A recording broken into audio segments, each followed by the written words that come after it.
செந்தில் பாலாஜி பேசும்போது உங்க மேல ஒரு கடுமையான விமர்சனம். நான் அறிவாலயத்திலிருந்து அடிசெங்கல் வரை உருவேன்னு சொன்னவர் அவரோட செங்கலை வந்து உருவி இருக்கு. இப்போ நாங்கள்லாம் என்னென்ன பண்ணிட்டு இருக்கிறோம்? அறிவாலயத்தினுடைய ஒரு செங்கலையும் மக்கள் உருவி கொண்டிருக்கின்றார். 2026 தேர்தலில் திமுக தோத்துச்சுன்னா கனிமொழி அக்கா தனி கட்சி, ஸ்டாலின் அண்ணன் இந்த கட்சி, திமுக யார்கிட்ட போகணும்னு யாருக்குமே தெரியாது. செந்தில் பாலாஜி ஆப்பர்ச்சுனிட்டி பார்ப்பார். அவர் கனிமொழிகிட்ட சேர்றதா ஸ்டாலின்கிட்ட சேர்றதான்னு செந்தில் பாலாஜி யோசிப்பார். திமுக என்கின்ற கட்சி 2026க்கு பிறகு இப்படி தான் இருக்க போகுது. நீங்களும் பார்க்க போகிறீங்க, நானும் பார்க்க போகிறேன்.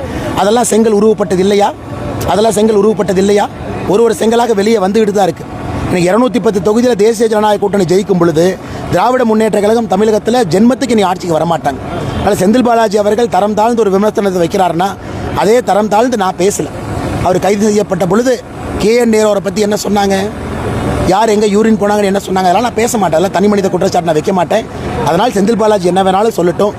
அவர் டாஸ்மாகில் 10 ரூபா சம்பாரித்து அந்த பணத்தை கொண்டு வந்து வாரி இறைத்து கொண்டிருக்கின்றார்கள். கோயம்புத்தூர் தெற்கு தொகுதியில் ஒரு சரித்திரம் காணாத தோல்வி அவர் பார்க்க போகிறார். தேங்க்யூ அண்ணா.